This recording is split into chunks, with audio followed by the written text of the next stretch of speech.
I surround myself with people who lead their lives from an intuitive place, and also people who can reflect back to me when I'm not following it. Like, I think sometimes we underestimate it. Like, I have a lot of women who are like in the go it alone. I'm just going to figure this out. I'm sure you know them too. And they're just like, and they're trained into this idea that they can problem solve it on their own, rather than realizing when you surround yourself, like when I surround myself with people who are living a life from an intuitive place, that is just the norm. Like people in the latter, like I don't spend a lot of time with them except with my clients, and I help them to start to see that there are different ways to lead your life that are really powerful and authentic to you. Because I think that's truly like what we're here to do. Like, we're not just here to, do whatever with our lives. We're here to participate in some way, to really be in your purpose, to know what your job is here to do. And so that is where I feel like intuition is so essential. It really takes you down that pathway. And then it feels like, wow, I'm creating my life. And that is so powerful for women.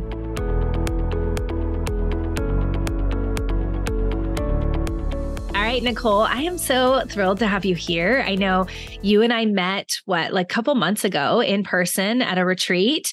And then we were just talking about like you hosted your retreat, I'm hosting my retreat, and like just the conversations that we had going and all those types of things. So I know this is going to be a beautiful and rich and wonderful conversation. So thank you so much for coming on.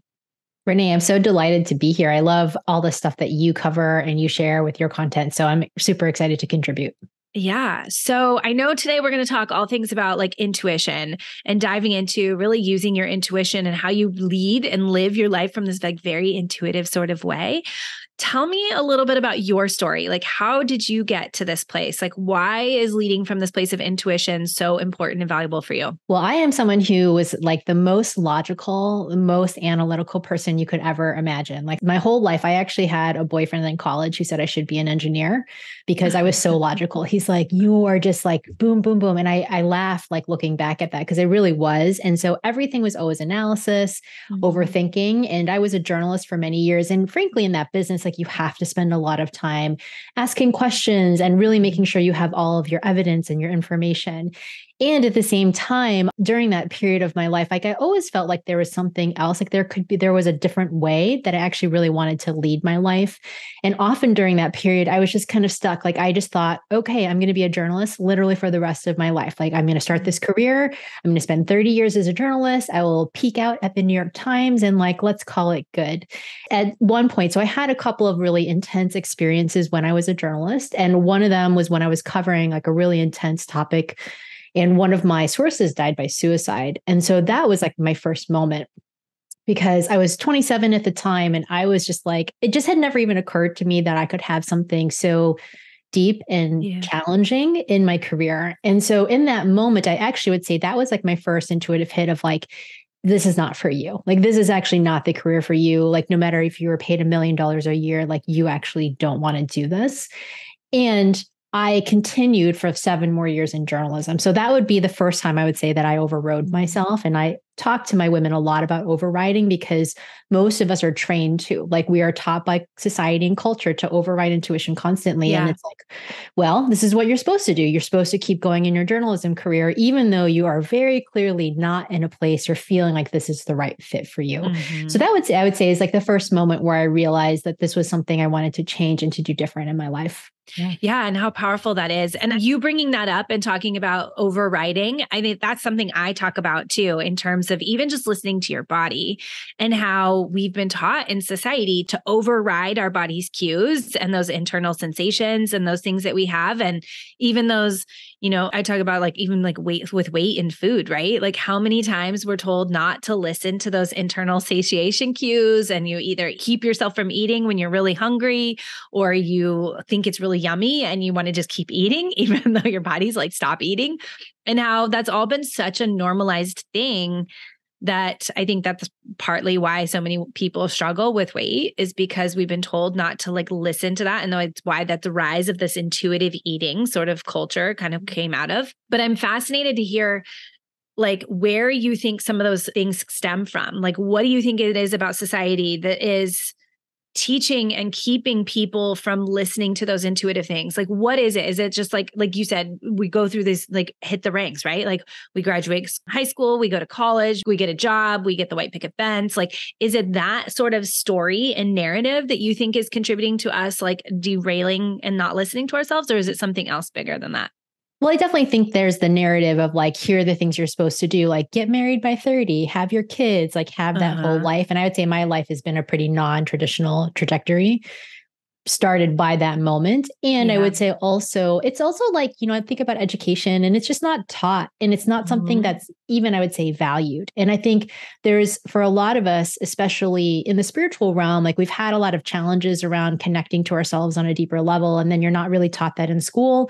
And if you don't have parents who teach that to you or culture, and like I come from like an immigrant family of Chinese American, it's like not really the place where we were taught those things. And so I didn't even have an opportunity to, like, I don't think until that point in my life, and I would not even at that point at 27 have considered that I wanted intuition. I had this vague idea that it existed, but so I feel like all of those things led to that. And then for me, starting to access it came when I moved to Seattle and I was still in journalism and I moved to work for the Seattle Times. And then I started to do yoga.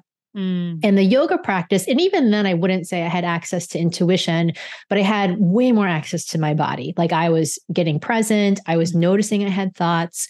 I was realizing that those thoughts were super mean and harsh and judgmental. Yes. And then I was like, wow, like I cannot believe that this narrative exists in my head all the time.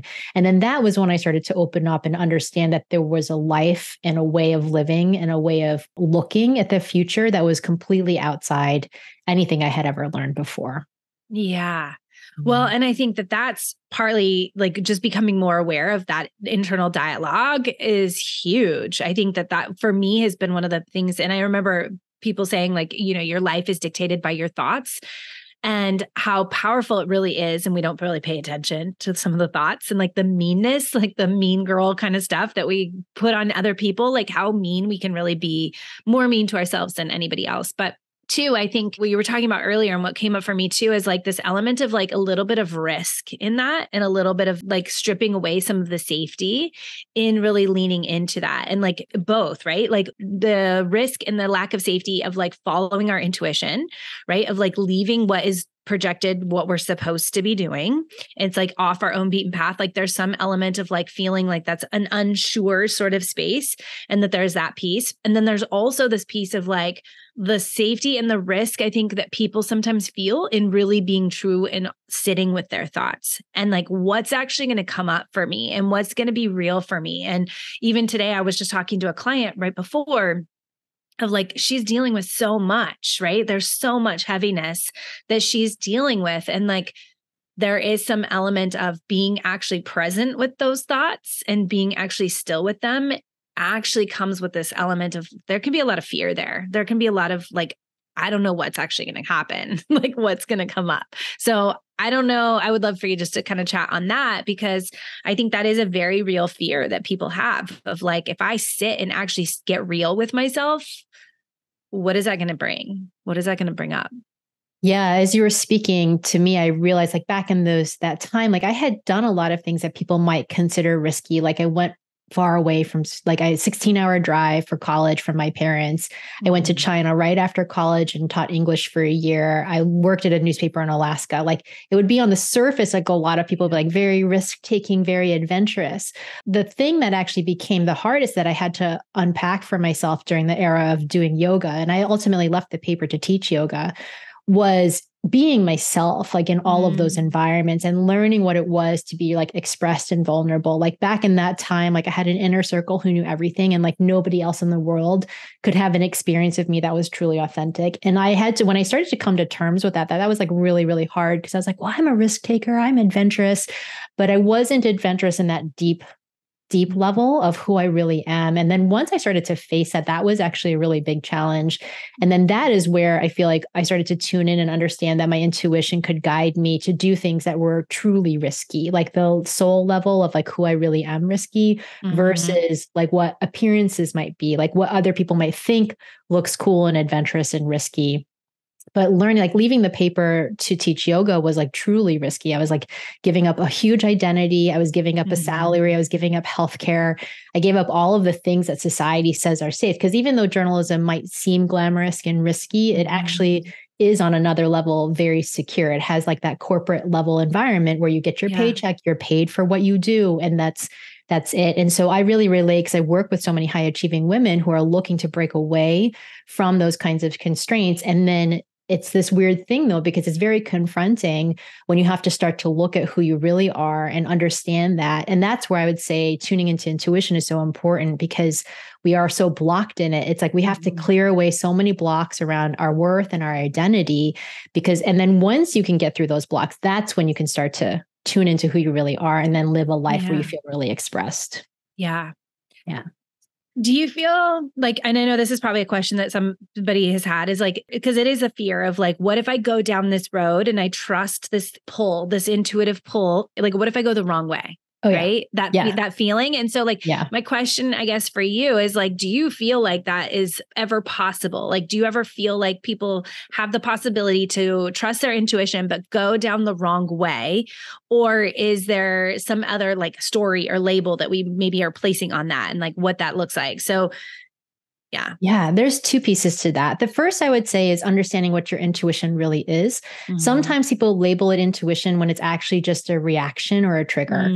And so they label it that, so they follow it and they're like, well, that's what it said. And I was like, well, we have to understand what intuition is actually doing. A reaction to an old pattern is actually not your intuition. And when you can make that distinction, it really will help you out a lot just in general. And then the second piece I would say also is that your intuition doesn't lead you astray. Like the reason I trust mine so deeply now is it has gotten me 3 books. It's gotten me on television. It has gotten me all these, like my business, my husband, like all of these pieces of my life. And I know that when I really trust it, it's going to actually take me to the other side. And I'll tell this story because Renee and I were talking about this recently, but I recently led a retreat in Hawaii. And 6 days before that retreat was supposed to happen, I got a message that the retreat center was having problems. And with like further investigation, I found out that it was. And like literally that night, it was a Monday night and I was supposed to fly on Saturday. On Monday night, I asked for a refund from the retreat center. And most people, every time I tell the story, they're like, that's insane. And I'm like, and I didn't have another retreat center, and so I had all these women who are flying from around the country to the big island of Hawaii for me and this retreat. And I did not have a retreat center Monday night. And I had to really trust my intuition because it said, it's going to be okay. This other one's going to come through. And sure enough, on Tuesday, it was a long waiting game that day, but they did come through like in the afternoon at 3 p.m. I heard from the other retreat center. And so, that's the kind of thing. And then we had like a really incredible experience. But that's what happens when you really start to trust intuition. You can navigate challenges like that because it doesn't fix life, but it helps you when life is super challenging, figure out how to move through it. Yeah. And I think that that's incredibly powerful. And I think like for me, honestly, like most of the shifts and the changes I've made have been very intuitive. They've been ones that I'm like, I don't know if I'm supposed to do this or whatnot. And like, but trusting that pull and that guide. I know too, like, I really love that you brought up that idea of like really understanding your triggers and your old patterns and your own behaviors and things like that, because I do think that there are some ways that people are probably like, oh, it is just my intuition. Like my intuition took me here, but it's like more of a desire rather than like an intuitive sort of pull. So what would be some ways that people could recognize like, or start to learn, like, how do you actually start to use your intuition in every single day life? Like, what does that look like? And when we start to look at like the everyday things, right? Like I know that this was something I brought up at the last conference retreat we were talking about is like, when you look at the menu, like what is it that you actually are being pulled to order versus what are you like, oh, I can't order that because it's so expensive, or, oh, I can't order that because of the calories, or, and like noticing all those different stories rather than like, what does your body actually want to eat right now? And like, what are you being pulled to on the menu? And so that was one that came up for me, just like the subtle different little way that you can start to use your intuition and use your way of eating, or like where you drive, right? Like when I went to Sedona, I was like, which way am I going to go right now? I guess I'm going to go right and I'm going to go left. And I just like let myself just drive wherever. And I had this amazing hike and experience. So I would love to kind of unpack that of like, what does following your intuition in everyday life like really look like? And how do you nurture that? Beautiful question. Well, It's a the long first, one, but it's okay, it's perfect. Well, the first piece of it is also is regulating your nervous system. And that's what I work with women on in my life's purpose formula. Because if you are dysregulated, if you are stressed and you are anxious, you literally cannot access your intuition. And I find for people, like, their anxiety levels can be so intense that they're like, well, I don't know what it's saying. And I'm like, well, yeah, you can't, because you're so stressed out. So regulating nervous system consistently and every single day, like, this is something all of my clients is like, every morning we are working on this, because if you are feeling anxious and stressed about work and your boss and the project you're on, or you're stressed and anxious because your parents are ailing or something is going on with their health, like, you're not going to be able to get there. And so I always think of it as like, how can we foundationally just start to take care of ourselves better, and then really get that nervous system into a calmer place. And then after that, starting to feel like, oh, the next piece of it is really also understanding your own self-worth and feeling worthy of the choices that you want to make in your life. Because if you're feeling like I'm less than, or I'm not good enough, or I can't really do that, it's really, really hard to tune into what your intuition is saying. And it's built off of all of that. But once you can start to really bring those pieces in together, then you can start to understand your intuition is just like the soft, gentle voice that's guiding you all the time. And that we have the capacity to tune into it at any time, as long as you're regulated, as long as you're feeling really good and clear and connected to who you are.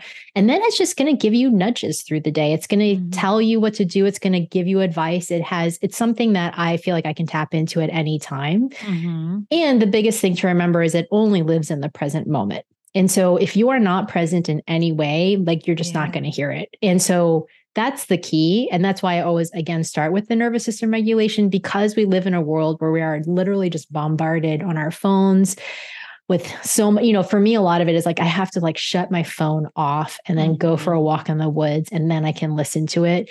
I can do it at my desk also, but it's just something, it's from practice, because I understand how to get centered quickly. But if you're not feeling centered at all, like, it's just a little farther afield. But once you get centered, you can access it fast. That was going to be my next question, is that idea of like, for me particularly, it's been a strengthening thing. It's a practice. It's something like I've learned over time. And the more that you do it, it's like a muscle, right? Like the more you do it, or like the habit, the more you do it, the more you become like, oh, this is my intuition, or, oh, this is what this is, or this is how I tap into that.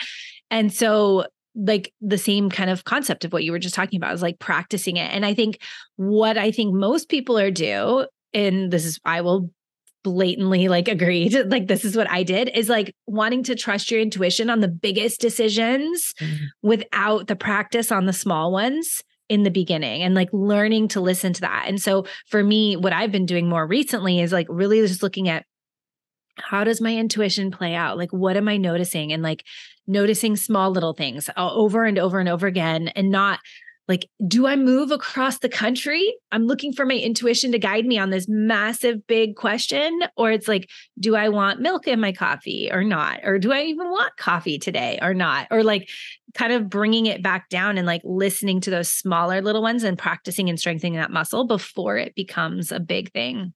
I don't know if you would agree on that. Oh, absolutely. I feel like a lot of times people are just like, I want these big answers. And so then they are never giving that. It is a muscle. You do have to strengthen it, and you have to practice it constantly for it to be really strong, so that you can hold clear when you hear it. Because the other challenge with it also is like, you start to practice it, you listen to it, but then this happens frequently. Like, as soon as you hear it, then on the flip side, like the doubt and the worry comes in. You're like, was that really it? Is this what I should do? I don't know. That sounds kind of scary. Like, that happens so much, especially for my women who are often contemplating kind of bigger life changes.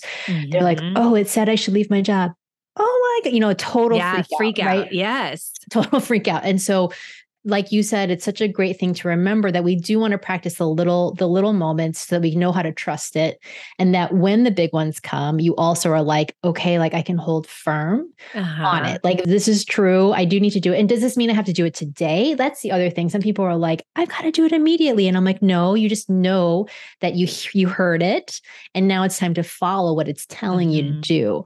But if you are freaking out, you're going to squash it, and it's going to go away, and it's going to be buried away until you decide that you're going to access it again. And it might be like, well, I already told you that, but here you go again. Like those reminders will come in. Yeah. Yeah. Okay. Well, I love that you just brought up that too, because there is that freak out moment of potentially like, okay, I'm jumping into this thing, and what happens if it doesn't feel like that fear freak out moment? Like, I know for me, the last like in big intuitive thing that I did was jumping into the breathwork facilitator stuff. It was like, it's so intuitive. Like I cannot deny that these are all of the signs that I need to be doing this right now, not down the road. Like this needs to be something I do right now. And for me, it was a direct confirmation almost immediately after getting into that program that it was exactly where I needed to be, exactly what I needed to be doing. And so then the worry of like paying for it, the time commitment, all of those other pieces just kind of fell by the wayside. But I know that that doesn't always happen, right? Like you don't always get that immediate gratification or that immediate reinforcement. It can be a little bit more like I have to trust the process to play out over time. So how do you hold firm to that? Like, how do you hold firm to that when that fear starts to creep in and that doubt starts to creep in? And it's like, what bleep did you just do to me? And like, are we really doing the right thing? Yeah, I'll give you another example, and I think that will help lay it out. So I was a full-time yoga teacher, and I was working 3 jobs, and one of them was like half my income in my healthcare. And then I heard the call to write my first book, and I was like, okay, I'm an author. I was like, I don't know anything about this. And I also was working like probably 50, 60 hours a week at that time. And I was like, I don't have space to do this. And so I actually heard to quit that job, which I was like, this is insane. Like, I can't quit this job. Like, it's everything. But I just heard, quit the job, teach more yoga classes, you'll be fine. So I followed it. And then I was like, okay, universe, here I am. And like nothing. Right. And so I was like taking writing classes, and I was like searching the internet, and I was like, I don't understand how this is supposed to work. And I never felt like it was a mistake, but I was definitely mystified. I was like, I don't really know what to do. But what I've learned since then is that you have to just keep doing the things to show that you believe what your intuitive hit was. And so I did. And then 3 or 4 months later, I got an email in my inbox. And so I was writing a fitness column at the time for the Seattle Times. And they wrote and they said, hey, Nicole, we really love your column. We're actually looking for an author to write yoga books. And so it actually just landed in my inbox, literally the offer to write books. And I always say when people ask me, how do you get a book deal? And I'm like, I don't actually really know. Like they emailed me. And I wish I could help you, but that is what happens. Like I always think about that example when I'm not trusting my intuition. I was like, well, in that situation, Nicole, like you really trusted and you just did it and it showed up. And that's how I got all 3 of my books have been with that publisher. And so it's just one example of it. But when that fear creeps in, it's like, you don't have to have the whole grand thing figured out. You just have to do the things that it's telling you to do. Like, I know we're talking to a lot of entrepreneurs here where like it's telling you to be an entrepreneur, and then you have to keep doing the things to keep moving forward in your entrepreneurial journey, to trust that journey and say that this is what I'm supposed to be doing. Yeah. And I think bringing that back to being an entrepreneur, it is hard sometimes in entrepreneur because it isn't always the instant success. For many of us, it's not. In fact, and that's what I love. Yeah, I love getting in the room with other women and other business owners and being like, oh, you have the exact same journey I've been on. And we're not all in this alone. Like there's lots of people, and that this is part of the process. And I even just recently saw Amy Porterfield post like a montage of her whole story.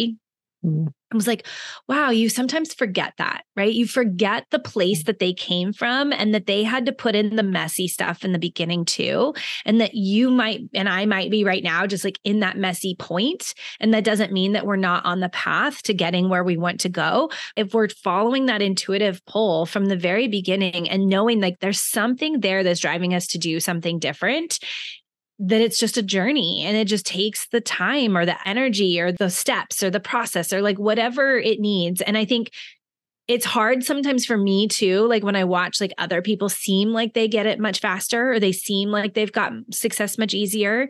But then it comes back to like they maybe are starting with different skills, different things, different wherever, like seasons. Their life is different than where mine's at. And that this is the journey that I need to be on to get me to where I want to go. And I just need to trust the process and like trust that journey is taking me where I want to go. And I think ultimately that's kind of what you're talking about too, is like coming back to trusting that intuition, that if the pull is there, the desire is there, that message is there, that just keep the road, like keep going on it, like keep trusting that journey because it's taking you somewhere. You just might not know how or when or how it's going to happen.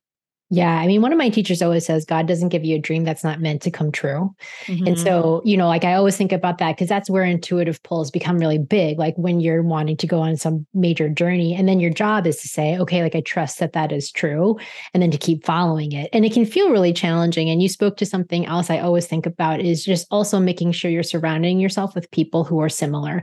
Like I surround myself with people who lead their lives from an intuitive place and also people who can reflect back to me when I'm not following it.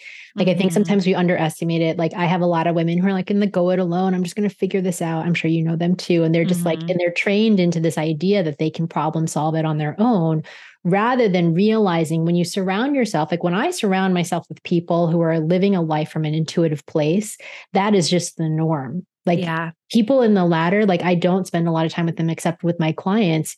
And I help them to start to see that there are different ways to lead your life that are really powerful and authentic to you. Because I think that's truly like what we're here to do. Like we're not just here to, do whatever with our lives. We're here to participate in some way, to really be in your purpose, to know what your job is here to do. And so that is where I feel like intuition is so essential. It really takes you down that pathway. And then it feels like, wow, I'm creating my life. And that is so powerful for women. Yes. So good. So good.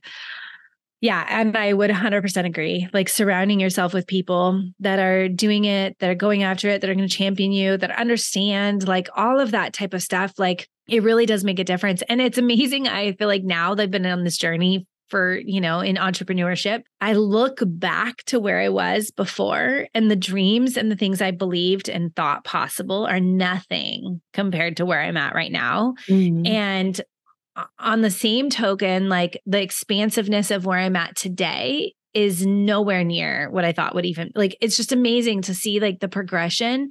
And that a lot of that comes from being around other people that are dreaming things bigger than I am or was at the time, and that are doing things far bigger than what I am. And so the circles that I'm in right now, I'm like, I want to be the lowest person in the totem pole. Like I want to be the person that's like struggling at the bottom, but seeing what they're all achieving and what's possible for them. And I think there's something really powerful. That's a whole different conversation, but like that I think makes such a huge difference.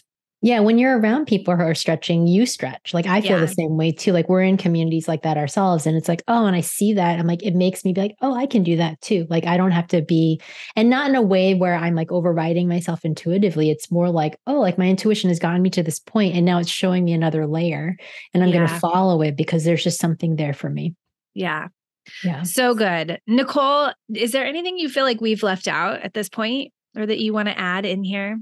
Oh my gosh. I feel like we've covered such good territory today around intuition. I feel like, for the women who are listening, especially the entrepreneurs, it's just to start to remember, like, I would just remind you to remember that initial, like that hit, the strong hit that is guiding you where you're at. And then remember that you can practice that on a daily basis too. Yeah, for sure. I know that you have a quiz that people can go over and take regarding their intuition. You want to tell us about that? Yeah. So if you're looking for the biggest blind spot affecting you from making fast, intuitive decisions, and I know speed is like a big part of decision making, using your intuition can actually make it faster. So I have a quiz and it's at NicoleSong.com/intuition. Go there, take the quiz, find out what's actually getting in the way of you using it on a daily basis. That would be awesome. So we'll make sure that that's linked up in the show notes for everybody. And then where else can people come hang out with you and get to know you? Yeah, come hang out with me on Instagram at Nicole Song. I am in TikTok world too. So Nicole Song _. And those are like the two main places I am the most. So come say hello. Awesome. Thank you so much for coming on. This was such a great episode. I loved it. And I hope you all have a great day. Alrighty, friend. It was such a pleasure to hang out with you today on today's episode. I cannot wait to do it again with you next week, so save the date. We'll meet here again. Until then, if you haven't already, be sure to leave a review on the podcast, letting us know what you love about this podcast. After you do that, submit a screenshot of that to support@reneefick.com, and you will be entered in to be able to have one of our free spots inside of Your Cycle 101, our foundational program, letting you know the ins and the outs of how your cycle impacts you every single day. Alrighty, friend, I will see you next week.